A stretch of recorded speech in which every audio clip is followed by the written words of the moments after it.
101 Part-Time Jobs just reached over 400 episodes, and we just won 2 Independent Podcast Awards, one for Best Music Podcast and the other for Best Jingle, which we're very pleased with. We're an independent music podcast, and we've been able to do so by advertising, working with brands and companies who we like and we believe in. We want to keep this show free and accessible to everyone. So for the next few minutes, you're going to be hearing some sponsored messages, and then we'll be on with the episode. Thanks for your support. If you're looking to buy your next instrument, piece of music tech, or accessory, look no further than Dawson's. Now with a brick and mortar store on the iconic Denmark Street here in London and online at dawsons.co.uk, Dawson's carries heritage guitars, Harmony, Mono, and other major music brands like Fender, Martin Guitars, Marshall, Orange Amps, and more. You'll hear on this show how guitars have songs in them. And it's true. I've been playing this Harmony Silhouette with Bigsby that you can hear beneath this. And I've now got to start a new band because the songs are flowing. So if you're looking to pick up something special, head to Dawson's on Denmark Street or online. And with the voucher code 101 Part-Time Jobs, you can claim 5% off the Dawson's online music store when you spend £100 or more. That's voucher code 101 Part-Time Jobs over at dawsons.co.uk. Happy playing!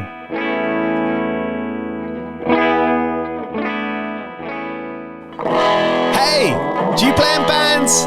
I did for the longest time, and I wish that I knew that DistroKid was a thing. I don't even think it existed back then.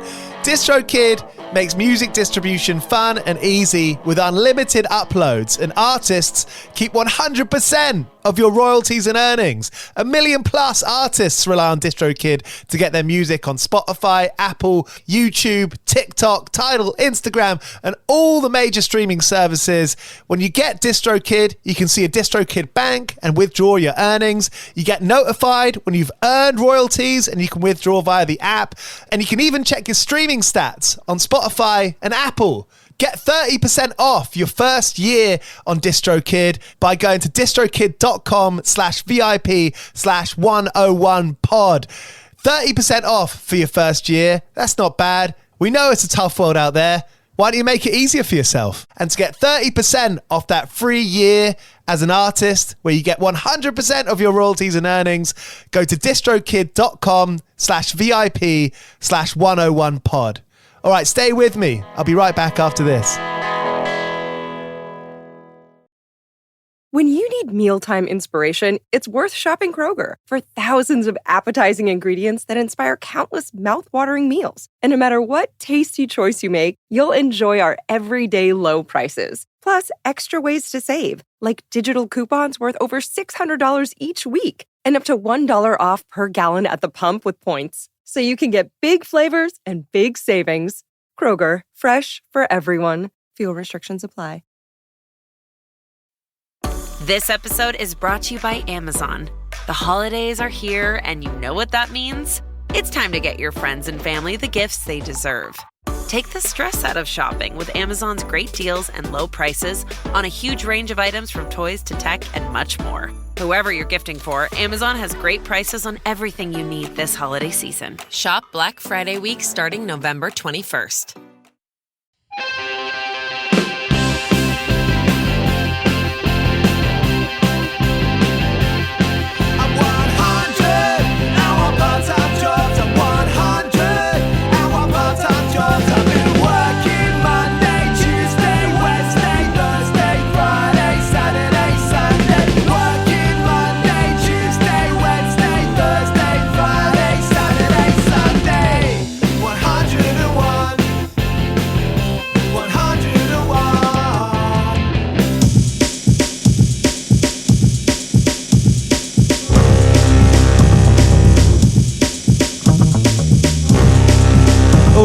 You're listening to 101 Part-Time Jobs with me, Giles Bidder. This is the show where we hear from bands about all the janky stuff that they get up to, all the different jobs they've worked, everything that goes in to making a record today, 2024, streaming era and all that. On today's episode, we have Clams from Warmduscher. Clams has done loads over the years with Paranoid London, various different projects. But Warmduscher, they're about to release album number 5 this Friday. Too Cold to Hold is coming out. A self-produced record by the band, following the poppiness of their last record, At the Hotspot. Too Cold to Hold is a mixture of influences, loads of different rhythms, loads of different beats, and I think there's an underlying darkness below it, and I love that darkness. This is Clams from Warmduscher here on 101 Part-Time Jobs. Thank you to Shaw for hooking us up. Thank you for listening. If you enjoy this chat, make sure you subscribe. We put out 2 episodes every week with bands and artists who we find interesting. Either you know them, you've heard of them, or you should know about them. This is 101 Part-Time Jobs with Clams from Warmduscher. 101 Part-Time Jobs. I grew up in a small town, so I was doing I was fucking laboring, doing carpentry, landscaping. I grew up in Cape Cod, which is like a tourist area in the summer. So like all the stuff there for kids is either working in like a restaurant, dishwashing, that type of shit, or landscaping, carpentry. So I did all that, but it's just shit if you're lazy like me. So I was like, as soon as I was like, I'm getting the fuck out of there as soon as I could. And I was always really into music, but out there's not like an opportunity. So I went to Seattle. Did you do Seattle because of the music? I went to the Art Institute of Seattle, which was like a trade school at the time, and it's fucking bankrupt now. Okay. Thanks, after taking me about 14 years to pay the shit off. But yeah, so I went there for I had made this conscious decision when I was 18. I was like, there's only 2 things I like to do, and it's writing and music. But I didn't play music, so I was like, well, I can't get a job in writing, so I want to work in music business, like for a record label or something. And that's what I did. I went to Seattle and went to the Art Institute for music business, and then went to New York and wound up working for a record label there, which was Strictly Rhythm, which is like a classic house label. And that's what I wanted to do. I've been very blessed, very lucky, but I'm super hard worker. Yeah. So I was like, I went in there interning, and then that fucking age-old story where I worked my way into head of sales. There were still characters around, but I just hated the fucking job. Okay. And then wound up getting laid off anyways because they sold the company. And then I fell into making music and doing music. So that's fucking years ago, man. It was so to supplement music, I think that's what you kind of get. And it was back then, I got a job doing the freelance window stuff in New York. Yeah. To start with for Ralph Lauren. And those were characters. Yeah. I met so many, now who are super successful, or not super successful, but successful musicians, artists, and everything else, all through this hub of us freelancing for Ralph Lauren in New York. So it was you had this crew of fucking nut jobs going. And luckily the guy that I was throwing the parties with, and after I left the label, I started throwing parties. And the guy that I was throwing them with was he's a fucking genius, stylist and for windows and stuff like that. He's now the vice president of all of Asia for the creative department. So I was damn. But when we were doing parties, he knew I needed money. And I, because I lost my job and I quit another job that I was working with. The guy was just typical New York, just throwing you through the coals. And so he hooked me up with the freelance thing there. And it's carried all the way over to here into London. But now on this side, I prefer it. Although I don't do it very often anymore, but it actually saved my ass many times. Doing the actual building over here and stuff. But New York especially, for starting out with that stuff, is good, to collaborate and to meet people, because everybody's struggling out there, in terms of and there's no housing benefits, there's no shit like that. And people talk about it, it's not a faux pas or an embarrassing thing. You're oh yeah, I got to do another thing on the side. Oh, it's you got to hustle out there. I mean, you got same way as London. It's you know what I mean. Same way as it is now. You know what I mean. You just never know. When COVID and all that shit. Lucky there were those things going, but I mean, I've when I tell people that I have to work sometimes, still, they're like, "What the fuck? How does that even happen? How do you?" I'm in 3 projects that are somewhat successful that travel around the world, and I'm still you know what I mean? I still have to hustle. So thank God I got that the set building stuff and things like that. Bands have always had to do that, right? Artists have always had to do that. And It's like that thing. It feels like no one's really talked about it until recently. Right. Maybe it's just me. I don't know. But you're starting to read a bit about more. Like before, for years, I felt like there was maybe a bit of a velvet curtain where people wouldn't talk about this stuff. Oh, probably. Yeah. I mean, I just talk too much, so I don't really care.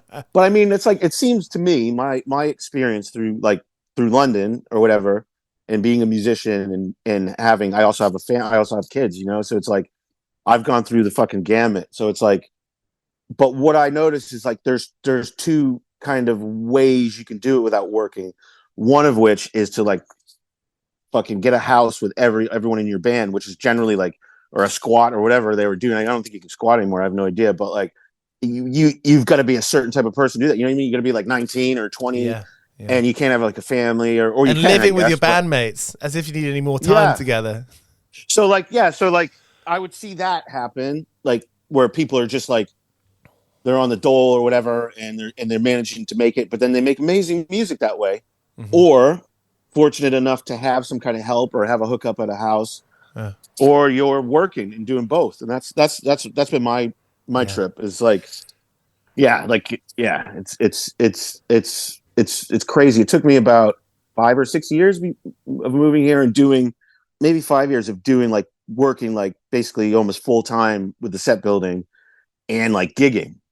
And then I got really lucky with Paranoid London, and one of the tracks I did, Eating Glue, took off, and I wound up touring fucking everywhere, making as much as I'd make in a week there in a gig, you know what I mean? And but I also have 3 kids, and I've got a wife, and like, man, how old are your kids?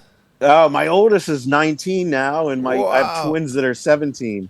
Damn, so, that's crazy. Because you look, I don't know, you look like you're 35. Oh, that's very nice of you. I'll send you a check. I'm not just saying it, Yeah, like maybe they keep me young. I got all girls, so I don't know. That's mad. You must have lived like 3 different lifetimes. Oh man, in like the last 20 years. Well, when I got the sort of like brief on what you wanted to talk about, I was like trying to think. I've got so many different scenarios of working music and family that it's like, dude, I would go like, I mean, it's not well, it's more so in Paranoid London. I know we're talking about Warmduscher, the same kind of thing, but I would go from like, no kidding, like, you know what I mean? Like I'd go from like taking off on a Friday to go to like fucking anywhere, pick rent, I don't know, somewhere far away.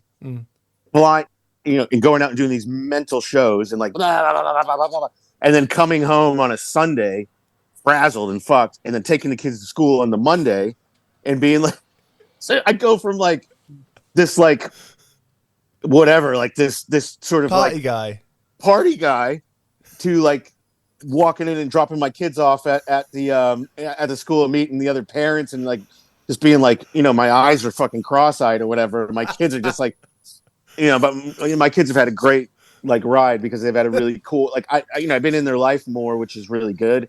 Yeah. And like I've had more time like during the day. So going back to that, with the Paranoid London, that set me off to be kind of like a full-time musician for about like 3 years because it was going really well. And then Warmduscher started taking off. And so I'm lucky to say now, like, from that time, like the first sort of like 5-6 years living here, I've like 95% of my, or 98%, whatever you want to call it, like is music. So I'm lucky that way. Yeah. And I've managed to do it with a family. I don't know how.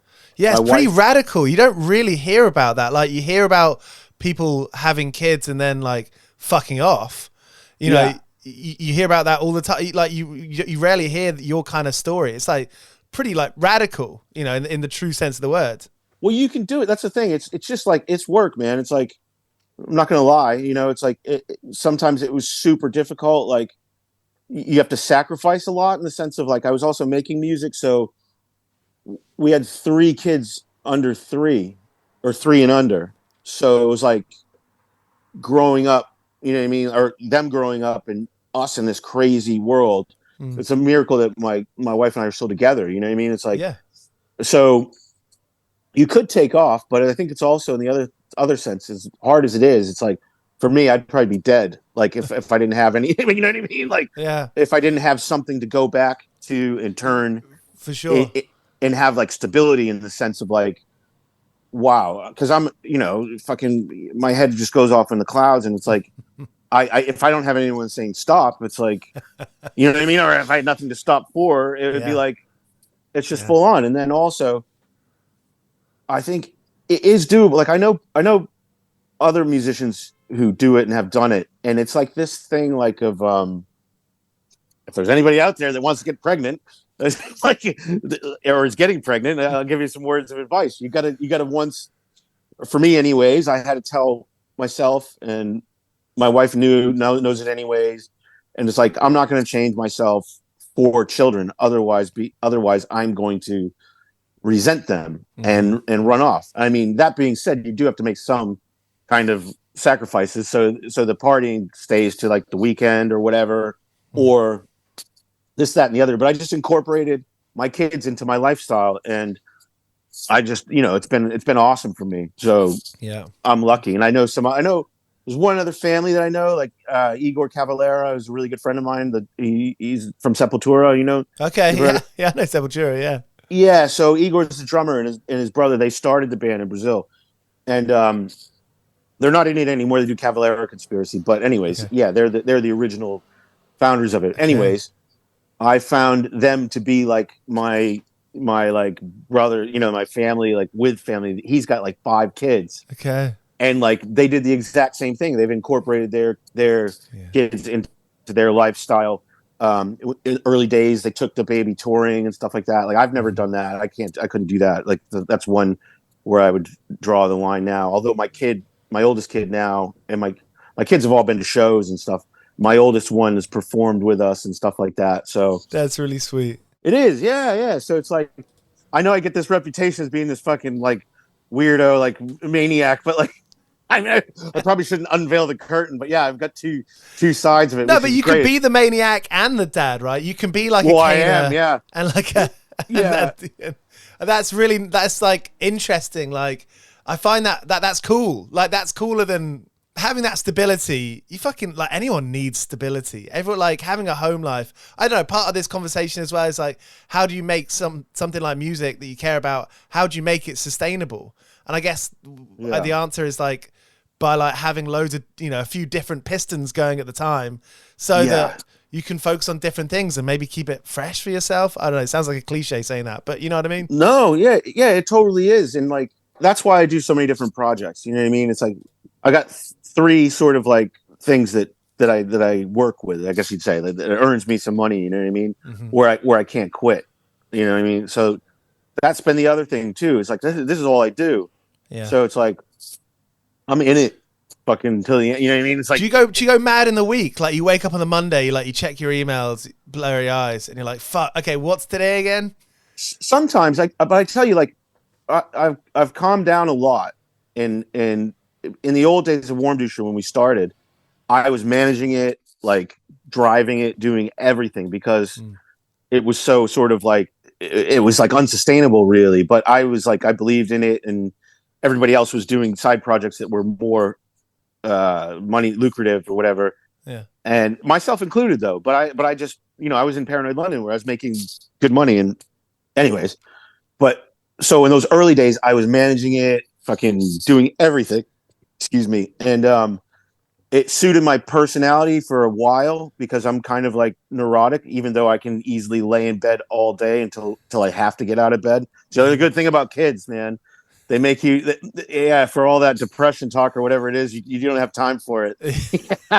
Yeah, they get, you know what I mean? Like now they're all grown up, kind of like, so it's weird. I can be a lump again, but yeah, going back to that. So in the early days, like, I was just like, boom, I saw like a lot of potential in the band, and I loved it. And it was really like, I was always in dance music, but I come from, my background of music is just well-versed, from punk to hip hop to everything. And yeah, you can tell. Yeah. And that's why it was kind of different with Paranoid London, because I was kind of doing like kind of punky vocals over the top of acid house. So, and that was what you saw in Warmduscher, like that excitement was like, this can kind of be me in all my different kind of all those different interests can go into one project. 100%. And it was my vision. So it was like, you know, now it's not my, it's all of our, like, we're very democratic and everything else. But like in the early days, because everyone else was like busy, so I'm pushing it. So it's like all my shit, I get to do exactly what I want. Like, you know, back then a lot of labels weren't touching us or speaking to us, you know, and then luckily we linked up with Rick Morton, who's like, you know, he's as much as a part of the band, and we're not working with him anymore, unfortunately, but whatever. But is he a producer?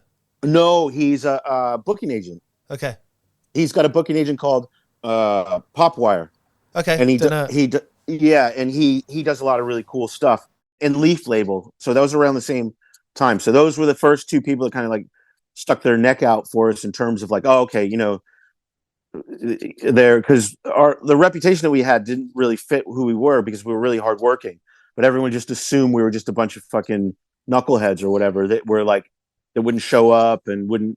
But it was a complete opposite. Like totally driven, totally like, you know, boom, boom, boom, boom, boom, like just always on it, hustling.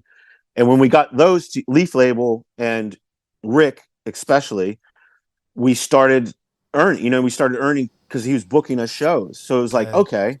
And then everyone started. And you were turning up on time, and you were professional, and you always, man. Always. I mean, of course, we've had like whatever. I could go into. There's a million, but we always made it to the gig and always performed. I mean, always like brought the show and all that shit. I mean, sometimes shows were a little bit more ropey than others, but due to whatever. But like, then that started building the reputation with us that, okay, all right, you know, oh, they're not just some like goofy, jokey side project with all these other bands. And then we started seeing that we could make money off it. And I always ran it back when I was running it myself as well, because I needed money and I'm working. I wouldn't do anything like, you know, I mean, I've been through doing the gigs for nothing and blah, blah, blah, blah, blah, blah, blah. Like, and I would manage and do the stuff myself so that we would have more money to split as a band. And that's a risk. You got 3 kids and a home and a wife. Like, that's a risk to like already have a couple of projects, including Paranoid London, regular quote unquote work, and then to do like a new project where like, okay, like I know I'm going to have to invest time and money in this before I see any returns. That's a risk. Well, actually, Warmduscher was going before the Paranoid London stuff, or right. It just started right when I started doing the Paranoid London stuff. So it was there, but it was like all improvised. It was all wild. Like Saul was still in the group, and like you didn't kind of know what you were getting, you know, like that type of shit. But I like, oh, I love this. I know it's going to be good. And then Ben joined us, where it was like, you know, Ben's great. Ben is amazing, and he's like, he's another one, man. Like everyone in our group, I'd say. I mean, Blue's young still, but he's a drummer. But like no, that's all he does for work. Like sometimes Blue has to work construction as well, like with his dad. And but like everyone else, Adam, Ben, Marley, you know, Quinn, this is all we do. So it's like, to get to where we are now, we had to fucking make it like sustainable in a way, or try to make it something that everyone wouldn't quit, because there were so many reasons to quit doing it coming through, you know what I mean? And we got, like I said, Dan Carey was another amazing thing that happened for us. Like, we got to work with him, and he's an old friend of mine through family. Actually, he's another one. Weirdly enough, or not weirdly enough, but he balances family. And so my oldest daughter and his youngest daughter are the same age. So they befriended each other. Yeah. And I met him. So this all makes sense, or it'll all tie in. It won't make sense. But so I met him through the old job. Remember I was saying I was working in New York doing the Ralph Lauren stuff. Yeah. So one of the guys that I worked with there, a really good friend of mine, is Patrick Wimberly, who wound up being in Chairlift. He was in Chairlift, and so Dan had brought them over to record with him and Caroline. I can never say her name, but Polachek. Caroline's, Polachek. So she's a friend as well. And back then it was, it doesn't matter. I'm waffling with that, but a lot of people. Aaron. It was back then. It was Aaron, Caroline, and Patrick. who were all friends of mine from New York. So when they came over, they stayed with me. Mhm. And then they brought me over to meet Dan. And we're like, oh shit, I got kids. And it all like kind of like worked out. And then That's Ben, funny. I met Ben through Dan Yeah. because Ben was we were at a Christmas party for one of Dan's infamous Christmas parties. He doesn't do them anymore.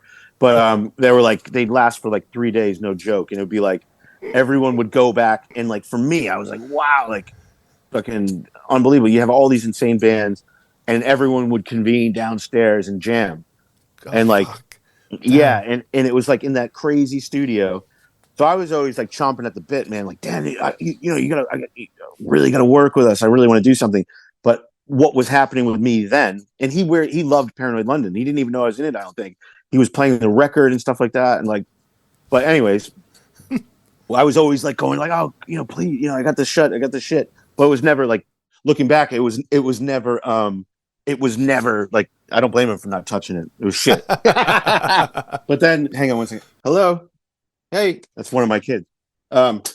So it came together. Yeah, it came together. We wound up doing a house party, so we did it, and Dan was there. It was finally like, that's the one, man. He's like, I want to record this. I want to do. And this is Warmduscher. This is Warmduscher, and that's when it kind of like really started being like, all right, cool. we've got something. So he was like, all right, let's do this album. He gave us like 3 days to do it because we couldn't have. He did us so many favors. He gets tons of money and we didn't have any. So it was like, he's like, all right, you got 3 days to do it. We're gonna record side A on Monday, side B Tuesday, and Wednesday we're gonna mix it down. And we went in, and it was like all to tape. So we had to do a full side, like playing as he recorded it. Yeah. So it was like if you messed up on any of the songs, you'd go back and start from A. Start from track one. There's a lot of pressure. Yeah, but oh god, it was scary because also at that time, like 50% of the shit was still improvised. So that actually was a blessing because we didn't have to tune into mistakes. So we were like, we did it in like 3 takes.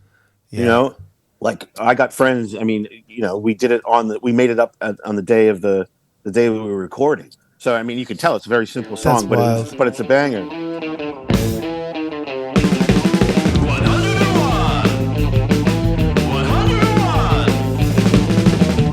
Yeah, Too Cold to Hold. I mean, that's why we're chatting. Record sounds great. It's like, thanks, man. It's a bit how would I say, I don't know, like low lying or like maybe a bit dirtier, there's always a bit of sleaze in Warmduscher. This has like At the Hotspot was kind of like had its poppy moments. Yeah, well, that's the thing. So when we did At the Hotspot, it was definitely like it put us into a different kind of like stratosphere because it was like synthy poppy, and so we got a lot of attention in places that we never had before. But the guys wanted to go back to a more kind of like, a different sort of, still a progression of sounds and stuff like that, but to do it more sort of like, more guitar-y and stuff, less synthy. We're all super democratic, and it's like, and we've always wanted to self-produce it. And Ben is like, once again, Ben, he's a genius, and he was producing anyway. So I was like, come on, man, let's just do it. And like, just it's time or whatever. And so now you can hear on this where it's like, he's doing like a lot of like insane shit, like a lot of jazz stuff and a lot of like different kinds of rhythms and stuff. And so it's an exciting album for us. And it feels like a London, like this is the other thing that I always say is like all the other stuff to me was always like real New York and real kind of like American or something like that. Whereas this album really feels like I don't know why, for me personally, it just feels very like Soho, like London, like. I think that's the thing about London. There's so many different layers to it. You can live here for like a decade and you only like scratch the surface a little bit. Totally. That introduction by Irvine. I always get his name wrong. I always pronounce his name wrong. Irvine Welsh. And how did that come about? Okay, so I was doing a gig with Paranoid London, Quinn and I, the Witherer, and we were in Miami, and Irvin was a big fan of Acid House, and he DJs Acid House, he makes Acid House. So he wanted to meet Quinn. Okay. And so we had dinner with him and Arthur Baker. You know Arthur Baker? No, I know the name. Who is he? Oh, dude, he's from Planet Rock, like one of the dudes that created hip hop. You know, he would make the music and stuff like that. Okay. So I'm like, holy shit, we're going like with the guy that wrote Train Spotting, the guy that worked with Planet Rock, and like, you know, like, whoa. And so I didn't know what to expect, but we wound up, Arthur went home and Irving stayed out with us and stayed out all night, went to the party, wound up doing vocals with me on at the gig. And oh dude, it was hilarious. And then we put him in a cab home, and then we just stayed friends after that. And like, brilliant. Both him and I share a real like interest in boxing. Like we do, so I always stayed in touch with him through that. We talk about the fights and da da da da da da. And then I just fucking asked him like, hey, do you want to do the intro? And he's like, yeah, man. oh, so I should say, what we're talking about is Warmduscher. So I couldn't get him to see a show for the longest time. And I'm like, you got to come and see it. I know, you know, and then finally the stars aligned or whatever. And we were in either Edinburgh or Glasgow doing a show, and he came down and was like, holy shit, and loved it. And so, so then I was like, okay, might as well ask him. What is that extract? Who wrote it? No, he wrote it. It's him describing it's really beautiful, but it's him describing a 5 EMO DMT trip. Yeah. Fuck it. What? The autobiographical? Yeah, it must be. It has to be. It always is with him. That's serious. That's wild. It's just him describing him taking synthetic DMT. Yeah. I love that line where, like, you know, what is it? I'm kind of paraphrasing or getting it wrong or whatever, but he's like, you know, I was full of love for people in the room, not the kind of over the top love, but the quiet satisfaction, or, you know, the quiet kind of love. Yeah, and I totally. thought, that's beautiful. You get that at gigs, you know, you get that at good gigs. 100%. Yeah, and I did the music for that, so I did a little like synthy kind of like thing behind it. Yeah, and boom, that was it. Yeah, he was literally like, I was like, I don't even think he got back to me. I think he just sent me the thing. That's awesome. And I've just been like, oh shit, like, Irving, thank you so much. He's like, whatever, don't worry about it. Like, that's great. No managers, nothing. Fuck yeah. Hey, Clams, thanks for the time. We're running out of time, so cheers for the long chat, man. I appreciate it. Yeah, sorry to bend your ear if I did. No, I love it. This is like my whole. I mean, just so you know, just to lay it out. Yeah. This whole thing, like, it's about you. It's about the guest. You know, my job is to be a bit of a conduit and to actually like edit it, put it out into the world. Like, this thing's about you. You know, it's about your stories. Oh, awesome. But hey, just to end with, what's the worst day of work you can remember right now? I'm putting you on the spot here. Or the best day. It could be also like the best scam that you've pulled that you're allowed to say. I'll give you like it's a kind of a funny one. I've got so many of them, but like, just thinking back to like one of my old jobs as like a kid. Yeah. I used to work in like a fry shack, like on the beach on the Cape, and they were like famous for onion rings. So I used to have to spend a full day slicing onions, right? And dude, I kid you not, like after a season working there, the onions would soak into my skin, and for the whole winter, whenever my hands would sweat, they'd smell like onions. So that's a bad one. You're repelling people. A good one, I'll say, is with Warmduscher. Or do you want band stuff or? Oh, either of it. It's all one, isn't it? One of my best experiences was playing after Barrington Levy and before Cypress Hill at Boomtown, and I was like, I was a huge dancehall fan, and it was like I got to meet him, and I got to meet Don Penn, and I was like, wow, I was totally fanboying. Cypress Hill. They weren't too friendly, but it's fine. That's all good. Yeah. So I'd say, like, off the top of my head, I mean, I got a million good work stories too, but that I'd say awesome. Most recently in my memory would be that. Yeah. And like sitting there and like, oh wow, so I am doing something that I should be suffering for here and there, you know? yeah, big time. Well, without to sort of blow too much smoke, the thing that I love about Warmduscher and you is that it's kind of music and stories that looks forward. Yeah, man. That's what I get from it. So thank 100%. You for that. Got to keep trucking. Yeah, fuck yeah. That's life, Don't laugh, isn't it? You'll cry. Yeah. I mean, that's kind of one of my tricks that a therapist never said. It's like, sometimes just don't take things too seriously, and it ends up paying off. It works out. And God bless the therapist. Lord knows I've had a lot of them. So there was Clams from Warmduscher here on 101 Part-Time Jobs. Their 5th album, Too Cold to Hold, is out this Friday. And they're playing live, they're playing everywhere. So if you can catch them, go see them. There is plugging into the main source, plugging into the main grid of electricity, that band. You can see it on the streets. Thank you so much for being here. Cheers for listening. And see you later on this week with the bassist of Pixies, Emma Richardson. 101 Part-Time Jobs is hosted by Giles Bidder and produced by me, Olivia Swash. This has been a Mighty Moon Media production.